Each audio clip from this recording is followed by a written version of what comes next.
जय जय रघुवीर समर्थ। रामकृष्ण हरी माऊली। श्री एकनाथ महाराज विरचित भावार्थ रामायण यातील परशुराम युद्ध पराक्रम आपण मागील अध्यायात पाहिला। परशुराम जयंती निमित्त हे खास वर्णन आपल्यासाठी आज एकनाथी भावार्थ रामायण सविस्तर रूपात या ग्रंथातून मी घेऊन येत आहे। परशुरामाचा युद्ध पराक्रम, सहस्त्रार्जुन याच्या समवेत त्याचे झालेले घनघोर युद्ध आणि यांचे युद्ध कौशल्य या सर्वांचे सुरस आणि सविस्तर वर्णन आज आपण ऐकणार आहोत। याच 17व्या अध्यायाचं नाव चापतिरूपण म्हणजेच धनुष्य बाणाचे वर्णन आणि युद्ध वर्णन असं बालकांड अध्याय 17वा एकनाथ महाराज विरचित भावार्थ रामायण यात केलेला आहे। श्री गणेशाय नमः, श्री रामचंद्राय नमः। परशुरामाने दुरूनच पाहिले, येणाऱ्या सैन्यामध्ये त्यांना त्यांचा नायक दिसत नव्हता। राजा स्वतः आला नव्हता, परंतु त्याने आपले राजपुत्र युद्धासाठी पाठवले होते। आता तर राजाचे राजपुत्र आपण शोधून ठार मारायचेच अशी आपल्या मातेची आज्ञा होती। मग आता हे प्रथम कार्य करण्यास सुरुवात करायला हवी अशी मनात इच्छा धारण करताच आपल्या जवळ असलेल्या भगवान शंकराच्या धनुष्याने दोर ओढून त्याचा टणत्कार केला व त्याच्या आवाजानेच जवळपासचे सर्वजण मूर्छित झाले। गिरीकंदरे दुमदुमून उठली। राजकुमारांनाही तो आवाज पोचला आणि त्यांना धडकीच भरली। त्या आवाजाच्या धाकाने प्रधान सुद्धा दचकून उठला। मग त्याने कसेबसे स्वतःला सावरून घेतले। सैनिक तर त्या आवाजाने उभ्या उभ्या बेशुद्ध पडले। त्या टणत्काराने पूर्ण आकाशच दुमदुमून गेले। सिंहमुख नावाचा बाण परशुरामाने आपल्या धनुष्यातून सोडला आणि त्याच्या तीव्रतेने येणारे असंख्य हत्ती मारले गेले।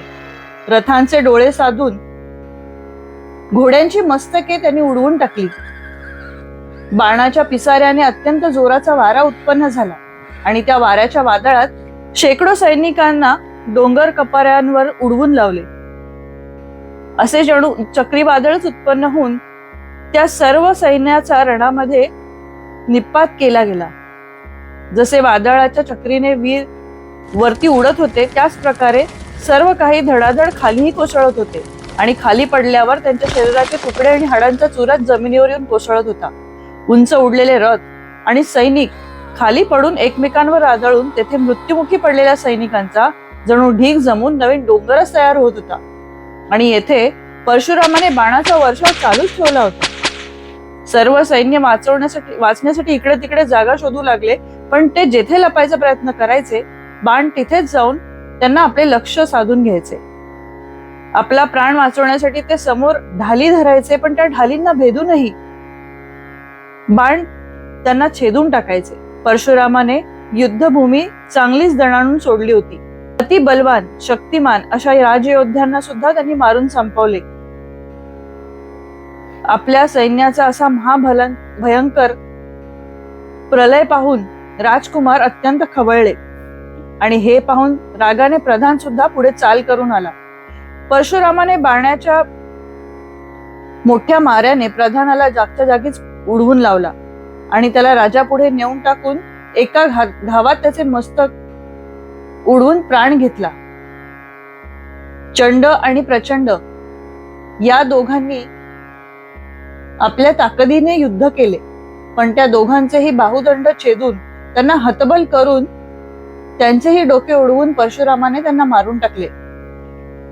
चंड आणि प्रचंड या आपल्या दोन्ही राजकुमारांचा मृत्यू युद्धभूमीवर झाल्याने सर्वत्र हाहाकार माजला, आरडाओरड झाली। अशा प्रकारे असंख्य सैन्य परशुरामाने एकट्याने जमीनदोस्त करून टाकले। राजकुमार शूरवीर होते, प्रचंड ताकद लावून प्रतिरोध करत होते। घनघोर युद्ध सुरू झालं होतं। शस्त्रास्त्रांनी प्रहार करण्यास आरंभ झाला होता। एकमेकांच्या विरोधात अनेक बाण तोडले जात होते। शस्त्रांच्या विरोधात शस्त्रे, अस्त्राविरुद्ध अस्त्रे आणि मग शेवटी निर्वाण शस्त्रे वापरण्यात आली। पण परशुरामाने त्यांचे रथच भेदून टाकले। सारथी मारून अनेक वीरांना सुद्धा युद्धात त्यांनी असेच रथविरहित करून संपवले होते. शेवटी अर्धचंद्राकार बाणाने त्यांची उर्वरित सर्व शस्त्रे भेदून टाकली.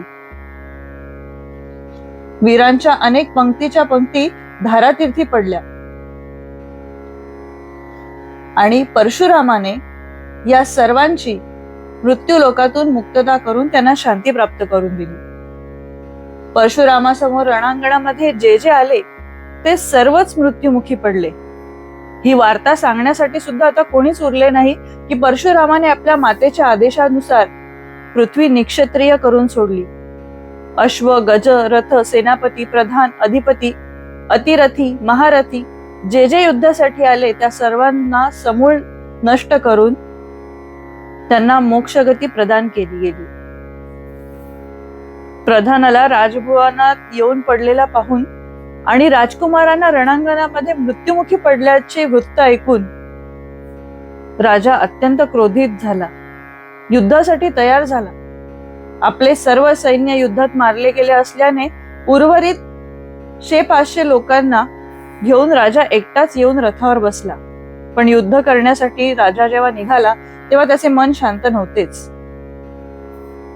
तो विचार करू लागला, मी गायी ब्राह्मणांना शस्त्राने प्रहार करून दोषी झालोच आहे, त्यामुळे माझे अपयश हे नक्कीच आहे.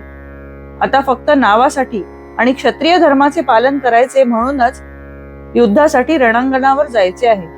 सहस्त्रार्जुन राजा परशुरामासमोर आला, पण आपल्या क्षत्रिय धर्माची कुशलता तो प्रदर्शित करत नव्हता. परशुरामाच्या बाणांना उलट उत्तर देत होता, पण डोळ्यात डोळे घालून परशुरामाशी युद्ध करण्याच्या स्थितीत तो नव्हता. आपल्या अंगी राजाचे संपूर्णपणे निर्वाण होणार हा एकच विचार रुंजी घालत होता. क्षत्रिय धर्म सोडण्याचे महापातक मात्र त्याला करवत नव्हते. हळूहळू प्रत्युत्तर देऊ लागला. त्याच्या मनात आपल्या पुत्रांच्या मृत्यूबद्दल सूड घेण्याची भावना आता निर्माण झाली. त्याच वेळी परशुरामाने आपल्या पित्याच्या मृत्यूचा तसेच आपल्या मातेवर झालेल्या अन्यायाचा विरोध आणि त्याचे उत्तर राजाकडनं घेण्यासाठी घनघोर युद्ध सुरू केले. परशुरामाने राजाला तेजस्वीपणे खडसावले, हे नराधमा, तू अतिथी होऊन माझे घर नष्ट केलेस. काहीही वैर नसताना तू माझ्या पित्याला दुष्टपणे मारून टाकलेस. माझ्या वडिलांनी जमदग्नी ऋषींनी आपला क्रोध त्यागला होता आणि त्याच संधीचा तू फायदा करून त्यांचा घात केलास. आणि तुला वाटते तू मोठा प्रताप केलास काय? आपल्या बळाची वाचाळपणे स्तुती करण्यास तू पात्र नाहीस. तू नीच आहेस, म्हणूनच नीच कार्य केलीस. तुझा पुरुषार्थ तू एका स्त्रीवर दाखवलास. माझ्या मातेला मूर्छित पाडलेस. चामुंड अस्त्राने तिच्यावर 21 वार केलेस.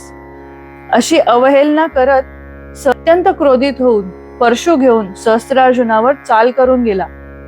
जमदग्नीचा क्रोध हा अत्यंत प्रसिद्ध होता आणि तोच क्रोध परशुरामाने आपल्या ठाई आश्रयाला येऊ दिला होता.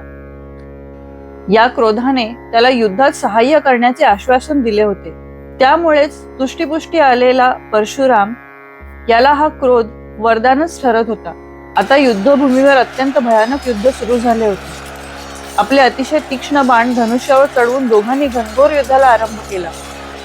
दोघांच्या बाणामध्ये प्रचंड ताकद होती, त्यामुळे कोणीही मागे पडत नव्हतं. नुसता बाणांचा सुळसुळाट आणि त्याच्या प्रचंड घर्षणामुळे आकाशामध्ये जणू आगच लागली असावी असा भास होत होता. बाणच बाणांचे निर्वाण करत होते. शस्त्र शस्त्रांनी संहार करीत होती. अस्त्रे स्वतः अस्त्रांचा नायनाट करीत होती. असे दोघेही शस्त्रास्त्रामध्ये कुशल होते आणि आपला पराक्रम युद्धात दाखवत होते. सहस्त्रार्जुनाने आपल्या सहस्त्र भुजांचा उपयोग करून एकाच वेळेत सहस्त्र बाणांचा वर्षाव करून परशुरामाला पूर्णपणे वेढून टाकले आणि अशा न थांबणाऱ्या बाणांच्या वर्षावातून परशुराम आता आपली सुटका कशी करून घ्यायची याचा मार्ग शोधत होता. सहस्त्रार्जुन आणि त्याचे सैन्यबळ सतत बाणांचा वर्षाव करून परशुरामाला हतबल करण्याची संधी शोधत होते. एका बाणाने रथाच्या सारथीचा डोळा छेदला.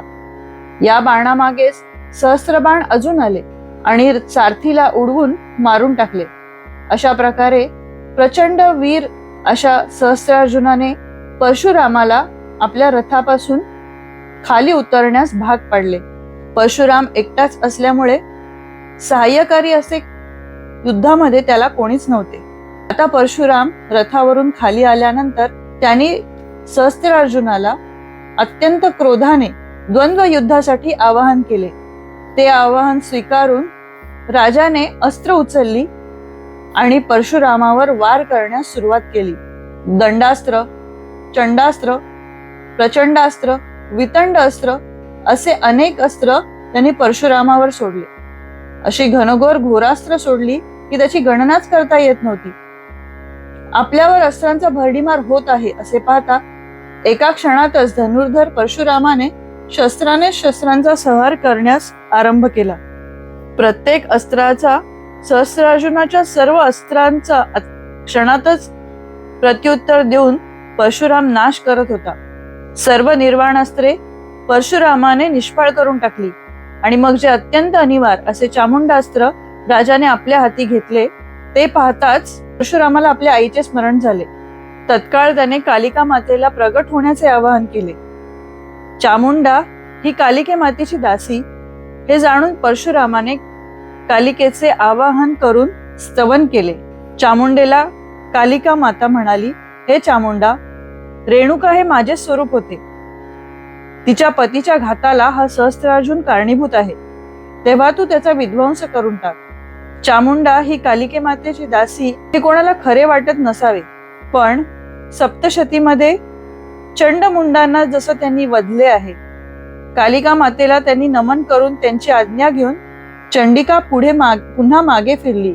सप्तशतीमध्ये उल्लेख असल्याप्रमाणे चंडमुंड या दैत्यांच्या वधानंतर कालिका मातेने चामुंडेला सहस्त्रार्जुनाचं निर्दालन करण्याची आज्ञा दिली. चामुंडा येताना पाहून राजाच्या अंगातून भीतीपोटी घामाच्या धारा वाहू लागल्या. तो म्हणाला, माझीच अस्त्रे आता माझाच घात करणार. या चामुंडेचे निवारण करण्याची विद्या माझ्याजवळ नाही. आता हिला थांबवणे मला शक्य नाही आणि आता माझे मरण अवश्यच आहे. अशी भीती वाटून त्याच्यात सर्वांगाचा थरकाप उडाला. याच क्षणाची परशुराम वाट पाहत होता. त्याच क्षणी परशुरामाने आपल्या हाती श्री गणेशाने दिलेले परशु घेतले आणि राजाच्या जवळ जाऊन सहस्त्रार्जुनाचे सहस्र हात परशुने काढून धरणी मातेवर पाडले. निर्वाणाचे अवसान साधून त्याच्या मस्तकावर आघात केला आणि त्या आघाताने राजा जमिनीवर कोसळून पडला. मस्तकावर केलेल्या आघाताने त्याचे शिर अंतराळी उडाले आणि मुख परशुरामाचे स्तवन करत पुन्हा खाली आले व थेट रामाच्या पायाशी येऊन पडले. ते त्याची चरणधूळ वंदन करण्यासाठीच जणू काही त्याच्याकडे पाहत होते. सद्भावाने त्याने परशुरामाची आदराने स्तुती करण्यास आरंभ केला. हे राम, मी गायी ब्राह्मणांचा घात केला. त्या मला शस्त्राने धारातीर्थी पाडून स्वतःच्या हाताने माझ्या पापांचे निरसन केलेस. माझ्या सहस्त्रभुजांचा भार छेदून माझा अहंकारही छेदून टाकलास. माझ्या सर्व वासनांचा समुदायच भेदून टाकलास. माझ्या जीवनाचा खरा उद्धार आता तूच केलास. माझे कर्म, अकर्म, धर्म, अधर्म, माझा मोह, माझा भ्रम सर्व काही भेदून टाकलंस आणि मला परब्रह्मात विलीन करून टाकलंस. माझे नाव, रूप, माझे पापपुण्य, संकल्प, विकल्प छेदून निर्विकल्प ब्रह्मात मला एक केलेस. अहम सोहम पण, मी पण, एकतत्वाचे एक पण छेदून मला पूर्ण ब्रह्म करून टाकलेस. अशा गोड शब्दामध्ये परशुरामाचे स्तवन करत सहस्त्रार्जुनाचे सूक्ष्म देह भावविभोर झाले होते. परशुरामाच्या चरणाला वंदन करून सहस्त्रार्जुनाने आपला प्राण पंचतत्वात विलीन करून घेतला. आपल्या मातेची आज्ञा अगदी काटेकोरपणे पाळली. आधी सहस्त्रार्जुनाचे सहस्त्र बाहू छेदून टाकले आणि मग त्याचा शिरच्छेद केला. या गोष्टीचे परशुरामाला समाधान वाटले. तशीच पुढे 3 सप्तके, यात 14 वर्षाचं एक सप्तक धरणी माता परशुरामाने निक्षत्रिय करून टाकली आणि आपल्या मातेच्या आज्ञेचे पालन केले. एकनाथ महाराज म्हणतात, मी श्री जनार्दनाला शरण आहे. त्यांच्या कृपाशीर्वादानेच रेणुका पुराण यात उल्लेखलेले रेणुकेचे वर्णन पूर्ण झाले. आता जानकीचे लग्न सावधानपणे श्रवण करण्याची वेळ आली आहे.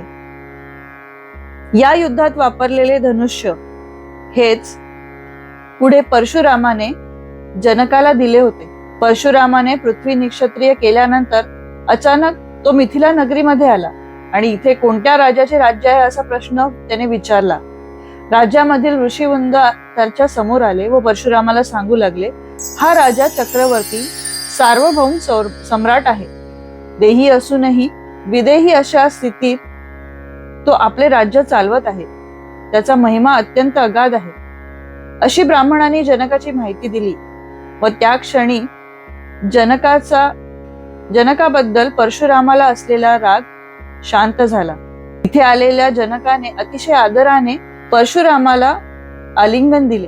परशुरामासोबत ऋषीमुनींनाही आदराने त्यांनी आपल्या घरी आणले.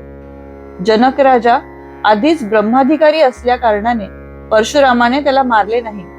उलट त्याच्यासाठी एकात्मता भाव जागृत होऊन परशुरामाने जनकाच्या विनंतीस मान देऊन त्याच्या घरचा पाहुणचार स्वीकारला. अनेक ऋषीमुनी परशुराम यांच्या भोजनाची तयारी झाली. परशुरामाने आपले धनुष्यबाण जनकाच्या राजवाड्यात ठेवले आणि सर्वप्रथम स्वतः संध्यास्नान केले. अत्यंत शुद्धतेने निर्मळतेने सर्वांसाठी भोजनाची तयारी करण्यात आली होती. भोजन, तांबूल या सर्वांच्या सागर संगीत विधीनंतर परशुरामाचे जेव्हा धनुष्याकडे लक्ष गेले तेव्हा ते धनुष्य लहानग्या सीतेने हाती धरून त्याचा घोडाघोडा केलेला त्यांनी पाहिला. धनुष्याची दोरी ओढून त्याचा लगाम घेऊन हातात बाण घेऊन घोड्याला हाकलण्याचे चाबूक बनवून सीता परशुरामाच्या धनुष्याची खेळ खेळू लागली होती. सीता त्या धनुष्यावर बसून राज अंगणामध्ये घोड्याला नाचवत असल्याप्रमाणे धावत होती. परशुरामाने ज्या जागेवर धनुष्य ठेवले होते तिथे त्याला दिसले नाही, म्हणून त्याला खरं राग आला होता. त्याने रागानेच राजाला विचारले होते की माझ्या धनुष्याची चोरी करणारा असा कोणता मोठा क्षत्रिय तू आपल्या घरामध्ये लपून ठेवला आहेस? 500 महावीर एकत्र येऊन सुद्धा जो धनुष्य तिळमात्रही जागेवरून हलू शकत नाही, त्याची ज्याने अगदी सहज चोरी केली, तो चोर कोण आहे हे मला त्वरित दाखव. जनक राजा घाबरून गेला होता. आज माझ्या वाटेला हे काय विघ्न आले? क्षत्रियांचा विध्वंस करणारा हा राम आता माझ्यावर कोपेल काय, याची त्याला भीती वाटू लागली. जनकाने त्या क्षणी धनुष्याला शोधण्यासाठी जेव्हा पाहिले तेव्हा त्याला आणि परशुरामाला एकाच वेळी अंगणात खेळत असलेली सीता दृष्टीस पडली. जनकाने सीतेला हाक मारली, अगं कुमारी, हा तू काय मोठा अन्याय केलास? सीतेने दचकून पाहिले. धनुष्य तिथेच जमिनीवर टाकून दिले आणि धावतच राजाजवळ आली. मग जनक राजाने ते धनुष्य उचलण्याचा प्रयत्न केला, पण ते काही केल्या हले ना. त्यावेळी राजाने अत्यंत प्रेमाने सीतेकडे आपली नजर वळवली आणि सीतेला आपल्या हृदयाशी धरून कवटाळले. त्यांनी विचारले, तू एवढीशी चिमुरडी हे धनुष्य कसं बरं उचललंस? असं म्हणून त्याने तिला आपल्या पाठीवर बसवले आणि पुन्हा म्लान झालेले तिचे मुख हसतमुख झालेले पाहून तो आनंदी झाला. जनक राजा आणि सीता यांचा हा संवाद ऐकून परशुराम सुद्धा अचंबित झाले. राजाने सीतेला खेळवून झाल्यानंतर पुन्हा तो धनुष्य उचलून परशुरामाकडे नेण्याचे महत्वाचे कार्य हाती घेतले, परंतु पुन्हा ते धनुष्य कुणालाच उचलता येईना. त्यावेळी सीतेला पुन्हा एकदा बोलवून तिला ते धनुष्य उचलून आणून द्यायला सांगितले असता सीतेने परत एकदा अगदी सहजपणे ते धनुष्य उचलून राजदरबारात आणले. हा अद्भुत चमत्कार पाहून सर्वच जण आश्चर्यचकित झाले. थोड्या वेळाने भानावर येऊन सर्वांना परशुरामाने सांगितले, हे धनुष्य उचलणे हे कोणाही साध्या सुध्या व्यक्तीचे काम नाही. ही मुलगी स्वतः आदिशक्तीचे रूप आहे. हिचा विवाह संपन्न होण्यासाठी या धनुष्य बाणालाच कारण बनवावे लागणार आहे. हे धनुष्य उचलणे ज्याला शक्य होईल असा आदिपुरुषच हिच्यासाठी योग्य वर असणार आहे. हिचे स्वयंवर ज्यावेळी करायचे असेल त्यावेळी ते स्वतःहून तुझ्या जवळ येते. या शिवधनुष्याला जो कोणी दोरी चढवेल त्याच्याशीच तू सीतेचा विवाह करावास, ही माझी आज्ञा समज. याच शिवधनुष्याने त्रिपुर नावाच्या असुराला शंकराने एका बाणाने छेदून टाकले होते. भगवान शंकराने याच धनुष्याने दक्षाच्या यागाचा विध्वंस करून टाकला होता. हेच शिवधनुष्य आपल्या हाती घेऊन मी 21 वेळा ही धरणी निक्षत्रिय करून टाकली. आपल्या मातेची आज्ञा पाळली. आता माझे कार्य पूर्ण झाले, तेव्हा हे शिवधनुष्य तू आपल्या जवळच ठेव. सीता स्वयंवराकरता असलेल्या शिवधनुष्याची ही मूळ कथा. ती कथा आपण पुढे ऐकणारच आहोत. श्री एकनाथ महाराज विरचित भावार्थ रामायण, अध्याय 17वा, चाप तिरुपण नावाचा अध्याय समाप्त.